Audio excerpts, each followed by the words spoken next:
90 రోజుల కోర్సు పూర్తి చేస్తే చాలు 100% ప్లేస్మెంట్ సపోర్ట్ తో సాఫ్ట్వేర్ జాబ్ మీ సొంతం. వెంటనే కోడ్ జ్ఞాన్ డెస్టినేషన్ ని సంప్రదించండి. నమస్కారం అలగరి రవీంద్రనాథ్ గారు. నమస్తే గారు. సార్, ఈ మధ్య కాలంలో మనం చూస్తే గోల్డ్ రేట్ అనేది విపరీతంగా అయితే పెరుగుతూ ఉంది. అండ్ అందులో భాగంగానే ఎక్కువగా గోల్డ్ రిలేటెడ్ గా మనం ఫ్యామిలీలో చూస్తే ఇష్యూస్ కూడా జరుగుతూ ఉంటాయి.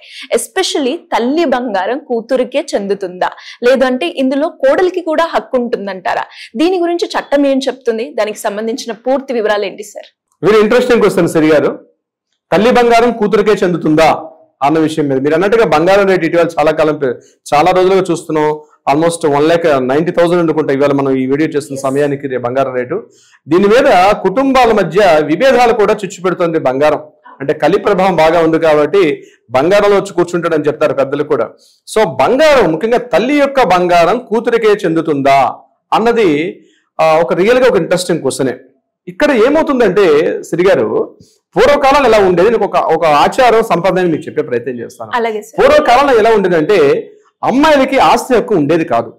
అటువంటి సందర్భాల్లో ప్రాపర్టీస్ ని పూర్తిగా ఇంట్లో ఉన్న కొడుకులు తీసుకున్న తర్వాత అమ్మ నుంచి వస్తున్నటువంటి ఏదైతే బంగారం ఉందో, గోల్డ్ ఏదైతే ఉందో, ఆ గోల్డ్ ని మాత్రం ఆడపిల్లలకి ఇవ్వడం అనేది ఒక ఆనవాయితీగా ఉండేది. ఇది సంప్రదాయం. దీనికి ఎక్కడ కస్టమ్స్ దీనికోసం ఎలాగ ఉండాలని చెప్పి చట్టం కానీ న్యాయాలు కానీ ఎక్కడ పరిభాషలో ఎక్కడ నిర్వచించలేదు.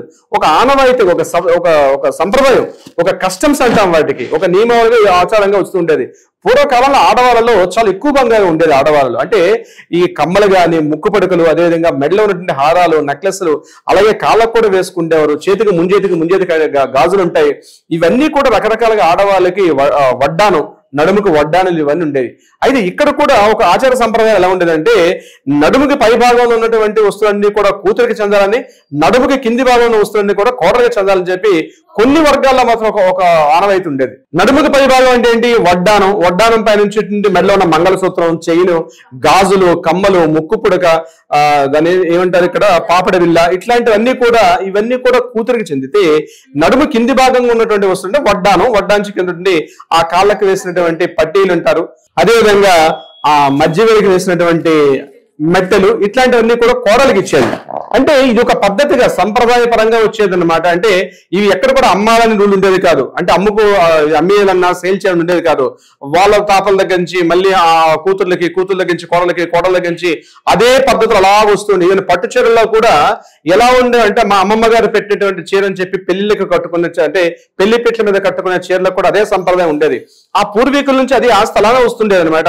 బంగారం కూడా అదే పద్ధతిగా ఉండేది. అంటే బంగారం యొక్క పంపకాలు ఎలా చేసుకోవాలంటే ఈ యొక్క పార్ట్ వాళ్ళు తీసుకునేవారు, కింద వడ్డానం పార్ట్ ఉండేది. ఇప్పుడు తర్వాత బంగారం అంతగా వేసుకోవడం తగ్గిపోయింది. యాక్చువల్గా తర్వాత ఒక 40-50 ఏళ్ళ సంవత్సరానికి కడిగే చూసుకుంటే ఈ కాళ్ళకి కడియాలు వేసుకోవడం, 2-3 కిలోలు కడియాలు ఉండేవి. ఒక్కొక్క కడియం చూస్తే 1.5 కిలోల కడియం ఉండేది, బంగారు కడియాలు. అంటే ఏమైనా పాత పిక్చర్స్ ఏమైనా చూస్తే కనిపిస్తాయి.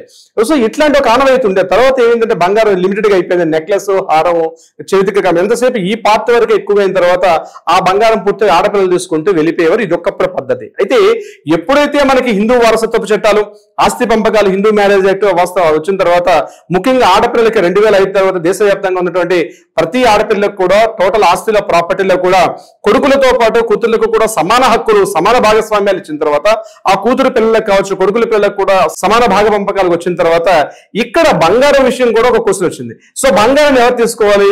అదేవిధంగా ఇక్కడ మళ్ళీ 2 క్వశ్చన్స్. పెళ్లి అయిపోయి అత్తవారింటికి వెళ్ళిపోయినటువంటి ఆడపిల్లకి కాబట్టి ఆ బంగారం అప్పుడు పంపించకుండా అమ్మ లాస్ట్ ఏజ్ లో, అంటే చివరి వయసు వచ్చినప్పటికీ మరలా ఆడపిల్లలకు వచ్చేవారు. ఆడపిల్లలు వచ్చి కూడా ఇక్కడ సేవ చేసుకుంటే ఆ బంగారాన్ని కూడా తీసుకెళ్ళడం ఒక ఆనవాయితీగా ఉండేది. అంటే ఆడపిల్ల పెళ్లి చేసి పంపించేసేవారు. అమ్మ బాగానే ఉండేది. కొన్ని సంవత్సరాలు 10 ఏళ్ళకు 20 ఏళ్ళకు అనారోగ్య కారణాల రీత్యా, వృద్ధాప్య రీత్యా అమ్మ యొక్క చివరితనంలో లాస్ట్ మినిట్ లో అమ్మాయి వచ్చి ఆ యొక్క చిన్న తంతులను కంప్లీట్ చేసి అమ్మ యొక్క బంగారం నాకే తీసుకెళ్ళాలని చెప్పి తీసుకెళ్ళిపోయారు. కానీ ఇటీవల కాలంలో ఎప్పుడైతే ఆడపిల్లలకు కూడా సమాన హక్కులు వచ్చేసాయో ఆస్తి పంపకాల్లో, ఈ యొక్క భాగ పంపకాల్లో కూడా కొంత విద్యావంతుల కుటుంబాల్లో కానీ కొన్ని ఉన్నత వర్గాల్లో ఏం చేశారంటే ఈ గోల్డ్ కూడా కేవలం ఒక్కదానికి ఇస్తే కుదరదు. ఆల్రెడీ నీకు పెళ్లి చేసేటప్పుడు కొంత అమౌంట్ పెట్టాము, కట్న కానుకలు రీత్యా అనేక రూపంలో ఖర్చు పెట్టారు, అమ్మానాలు ఖర్చు పెట్టారు. కాబట్టి ఈ గోల్డ్ కూడా కేవలం ఒక్కదానికి చెందదు, ఇది కూడా సమాన భాగ పంపకాలు చేయాలని చెప్పి ఇటీవల కాలంలో బాగా పెరుగుదల అవుతుంది. అంతేగాని కేవలం కూతురికే ఇవ్వాలి, కూతురికి మాత్రమే దీనిపైన హక్కు ఉంటుందని చెప్పి ఎక్కడా చట్టబద్ధత కానీ అదేవిధంగా ఎక్కడా ఒక ఇది లేదు. ఇది కేవలం ఆచార సంప్రదాయాల్లో మాత్రం వచ్చింది. కాబట్టి ఇటీవల కాలంలో భాగ పంపకాలు వచ్చేటప్పుడు ఆస్తి పంపకాలు ఎలా అయితే కూతురికి వాటా వచ్చిందో అదేవిధంగా గోల్డ్ విషయంలో కూడా అందరూ కూడా సమానంగా తీసుకునే అవకాశం కూడా ఉంటుంది. కానీ ఇక్కడ గుర్తుపెట్టుకోవాల్సింది ఏంటంటే తల్లి కూతుల మధ్య ఉన్నటువంటి రిలేషన్ ఎలా ఉంటుందంటే ఒక తల్లికి కొడుకున్న రిలేషన్ కన్నా తల్లి కూతురు మధ్య ఉన్నటువంటి రిలేషన్ చాలా ఎక్కువగా ఉంటుంది. అనేక సందర్భాల్లో కొన్ని సమస్యల్ని తన వ్యక్తిగత సమస్యలు కావచ్చు, తన ఆరోగ్య సమస్యలు కావచ్చు, కొడుకుతో కూడా షేర్ చేసుకోలేనటువంటి కొన్ని విషయాలు తల్లి కూతురు దగ్గరగా ఉంటుంది. అంటే కూతురు చెప్పుకుంటుంది. అది ఒక ఇంట్లో ఒక కొడుకు కూతురు ఉండేటప్పుడు తల్లి వ్యక్తిగత విషయాలు ఆరోగ్య విషయాలు కూడా కూతురుతో షేర్ చేసుకుంటుంది. అదేవిధంగా బంగారం ఎక్కడ పెట్టాను, ఏ లాకర్లో పెట్టాను, సో నా కూతురికి ఇస్తే బాగుందని చెప్పి అమ్మగా తనకు ఒక ఆలోచన పరంగా తను వ్యక్తిగతంగా ఆ తల్లి బంగారం ఆ కూతురికి వాలంటరీగా ఇస్తే నష్టం లేదు. కానీ వంశపారంపర్యంగా వస్తున్నటువంటి ఏదైతే గోల్డ్ ఇష్యూ వస్తుందో ఆ గోల్డ్ మాత్రం తప్పనిసరిగా అందరూ కూడా భాగ పంపకాలు సమానంగా పంచుకునే అవకాశమే ఉండాలి సిరిగారు. అయితే ఇక్కడ మరలా ఆ గోల్డ్ ఏదైతే ఉందో అంటే పూర్వీకుల నుంచి వస్తున్నటువంటి ఆస్తి లేకపోతే తను స్వాజితంగా సంపాదించుకొని, అంటే కొన్ని కుటుంబాలు ఇప్పుడు మహిళలు ఉద్యోగాలు చేసుకుని కూడా తమ వ్యక్తిగతంగా సొంతంగా సంపాదించుకుంటున్నారు. కొన్ని వర్గాల్లో కొన్ని వర్ణాల్లో కొంతమంది ఏం చేస్తున్నారంటే తప్పనిసరిగా గోల్డ్ ఎక్కువగా దాచిపెట్టుకుంటారంటే భవిష్యత్ అవసరాలను దృష్టిలో పెట్టుకొని. సో ఆడపిల్లలు పెద్ద అయిన తర్వాత ఖచ్చితంగా నాకే రావాలి. కేవలం గోల్డ్ ఒకటే కాదు, కొన్ని పట్టు చీరలు, నేను ఇందాక స్టార్టింగ్ లో చెప్పినట్టు కొన్ని పట్టు చీరలు, ఇంట్లో ఓల్డ్ ఫర్నిచర్స్, ఇట్లాంటివి కూడా కంటిన్యూగా పూర్వీకుల నుంచి వస్తున్న ఆస్తి ప్రకారంగా వీటిని కూడా వాళ్ళ ఆడపిల్లలు తీసుకెళ్తారు. కానీ ఇటీవల ఉన్నటువంటి ఎప్పుడైతే సమాన అవకాశాలు సమాన భాగ పంపకాల్లో ఆడపిల్లలకు కూడా ఆస్తి హక్కు చట్టం ఎప్పుడైతే వచ్చిందో ఈ గోల్డ్ను కూడా అందరూ సమానంగా పంచుకుంటారు తప్పించి ఏ ఒక్కరో తీసుకెళ్లిపోవాలన్నటువంటి పరిస్థితి లేదు.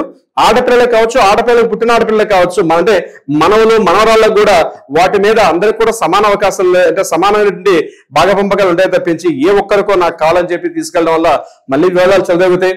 మళ్ళా కోర్టులకి పోలీస్ స్టేషన్కి ఎక్కి వాటిని మళ్ళా పెద్ద మనుషులు రావడం, మళ్ళీ మాలాంటి అడ్వకేట్స్ వెళ్ళడం, వాటిని మళ్ళా క్లియర్ గా మాట్లాడి వివరించే ప్రయత్నం అయితే చేస్తున్నాం సిరి గారు.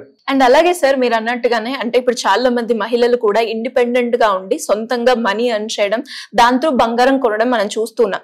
అలా సొంతంగా ఎవరైతే సంపాదించి బంగారం కొంటారో అది ఎవరికైనా ఇచ్చే ఆప్షన్ ఉంటుందా, లేదంటే పర్టికులర్ గా కూతురికి అని కూడా ఉంటుందంటారా? అంటే తరతరాల నుంచి వచ్చిన బంగారం వేరు, లేదు అంటే మనం సంపాదించుకున్న బంగారం, ఇవి రెండింటిని మనం ఎలా చూడొచ్చు అంటారు సార్? వీలునామా రాసే క్రమంలో తన తదనంతరం ఈ ప్రాపర్టీ గోల్డ్ కావచ్చు లేకపోతే తన వస్తువులు కావచ్చు ఎవరికి చెందాలి అని తను వీలునామా రాస్తారో దాని తగ్గట్టుగా ఆ యొక్క ప్రాపర్టీస్ కావచ్చు లేకపోతే మనం అనుకున్నటువంటి గోల్డ్ కావచ్చు వారికి మాత్రమే చెందే అవకాశం ఉంటుంది. సిరి గారు thank you sir, thank you so much. Thank you so much అండి. సుమన్ టీవీలో మీ పర్సనల్ అండ్ బిజినెస్ ప్రమోషన్స్ కోసం కింది నెంబర్కి కాంటాక్ట్ చేయండి.